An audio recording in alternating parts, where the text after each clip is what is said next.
Hey, happy day 579 of What's She Up To Now. Sharon Horne-Ellstrom here, also known as Pajama Grandma.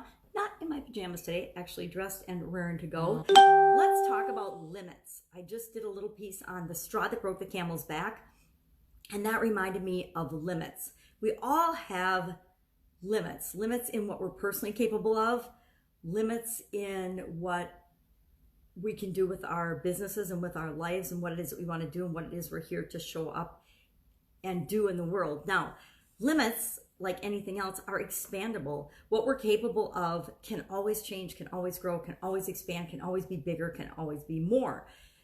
But it's in our mind where those limits get set. For almost everything, almost every aspect or every area of our life, there's a set point or a place where we feel comfortable, or a place where we just kind of work and just go through the motions of our life because it's comfortable and it feels okay and it feels good to us.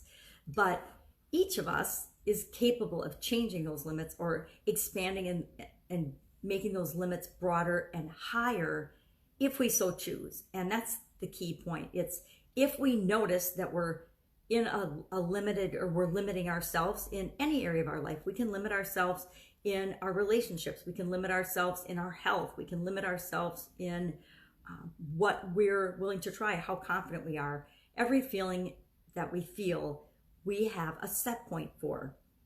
And we actually have a definition for. So every feeling, every word, everything is defined by us through our own experiences.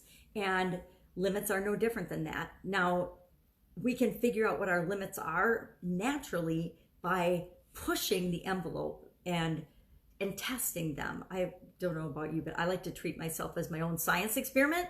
And so I test and experiment on myself with different things. A lot of times in the area of health and endurance and physical challenges. What can I take? What can I do? How far can I go for a walk today before I get too tired and I know I have to turn around or I'm not going to make it back?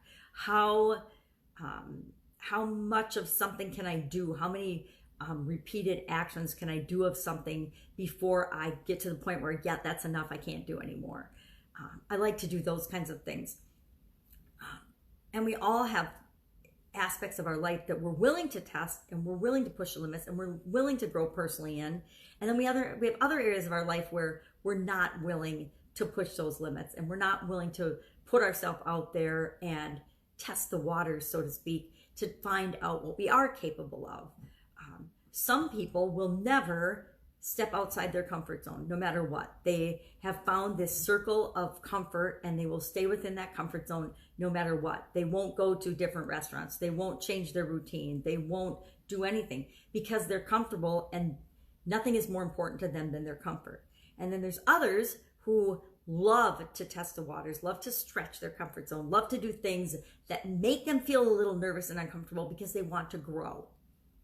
And you get to decide what kind of person you want to be. And you're not stuck in one type of person or other. We can always change. We can always grow. We can always be more of what it is that we want to be. We can always do more and become more than what we are in this very moment. And that, again, it's a personal development, personal growth thing to decide whether we want to question our limits or not. And really, comfort zone. Your comfort zone is just a limit that you set for every area of your life. It's like, I'm comfortable here, I'm uncomfortable there. I'm comfortable, not speaking up in meetings, so I'm never going to speak up in a meeting. Well, I'm probably never going to advance in my career because I'm never going to put myself out there to be more, to show leadership, things like that. So that's a choice. Or I can say, it makes me uncomfortable to speak up in a meeting, but I know that if there's things I feel strongly about, I can demonstrate my leadership by sharing my point of view, by sharing my opinion, by speaking up in the meeting. And even though it makes me nervous, guess what? When I speak up in a meeting, I'm not going to die. No one's going to kill me. No one's going to shoot me. I'm going to be fine. I'm just going to have shared my opinion. People can agree or not agree, but I will feel better because I took the step. I pushed my comfort zone limit, and I did a behavior. Sorry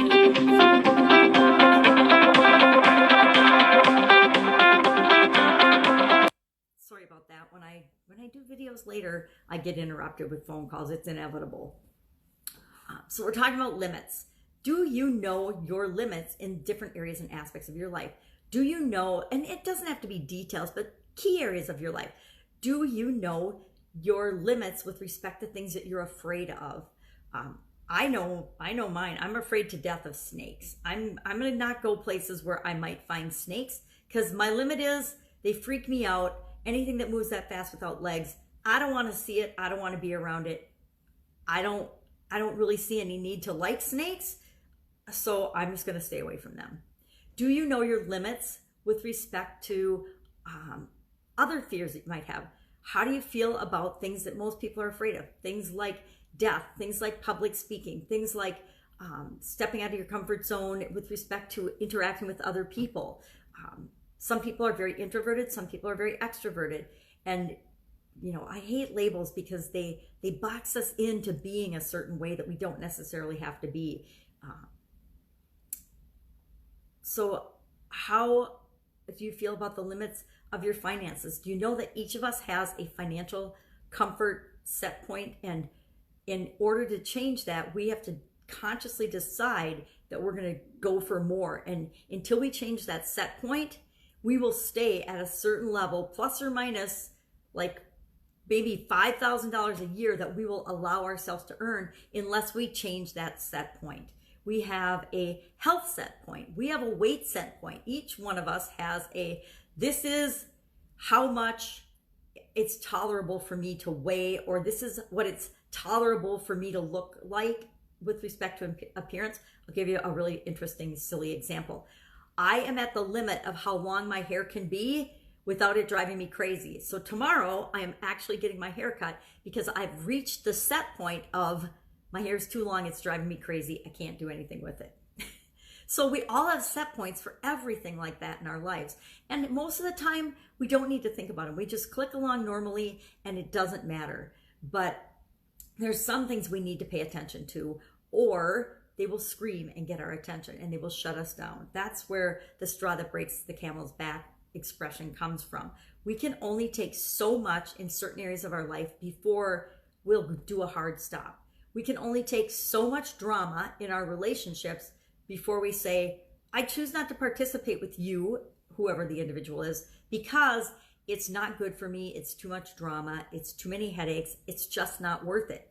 And other areas of our life, our health, same thing. We can abuse ourselves physically, mentally, emotionally, spiritually for a certain amount of time, but at some point, whatever area that we're ignoring the most, it's going to rear its ugly head. It's going to impact us to the point where we have to pay attention to it.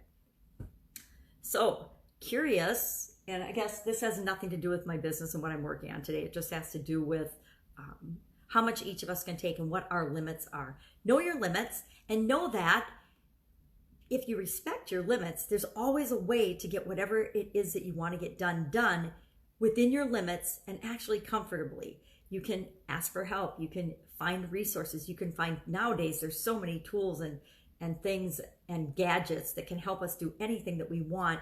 We shouldn't ever have to reach our breaking point limit. We shouldn't have to, put ourselves in detriment or danger of breaking for anything. I mean, there is no person, place, or thing that we should allow so much power over us that it can break us. It can break our hearts. It can break our minds. It can break our bodies. It can break our spirits.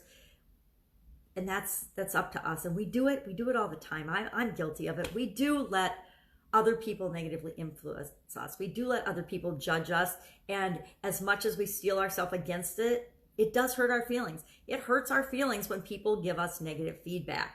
But we don't have to live there. We don't have to stay there. It can hurt our feelings. We can feel, we can experience, we can say, okay, yeah, I get that that's their opinion, but they're not living in my skin. They don't really know where I'm coming from. They don't pay my bills. I don't really care what they think. It doesn't really matter. What matters is my life, my experiences, and how I'm impacting the world, how I'm living my life, and how I am continually improving or letting myself slide downhill.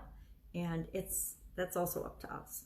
So business-wise, what I'm working on, One Funnel Away Challenge. Today is day 9. Yesterday was all about offer hacking, which was a really fun day. I haven't offer hacked for a while, so it was fun to do that. And by offer hacking, we just go out and we see what other people are doing in the area, or people that we're attracted to. What are brands and businesses and people that we're attracted to? What are they doing? What are they offering the people that they serve? And it gives us more ideas of how we can better serve the people that we're serving. Also still working on fixing up the old house and moving in and moving on and finding new ways of existing and being. And that's about it today. Got a lot of little projects that are going on, but I'm focusing on the One Funnel Away Challenge and the new challenge and the new project that I'm launching, which you will find out about soon as part of the One Funnel Away Challenge. As I'm going through that over the next 21 days, you'll find out more about that. So if I can help you in any way, go ahead, share in the comments below, or feel free to message me. Otherwise, I will be with you tomorrow to let you know what I'm up to, what I'm working on as I transition from the brick and mortar corporate world of business to the online world of business. Have an amazing day. Catch you tomorrow.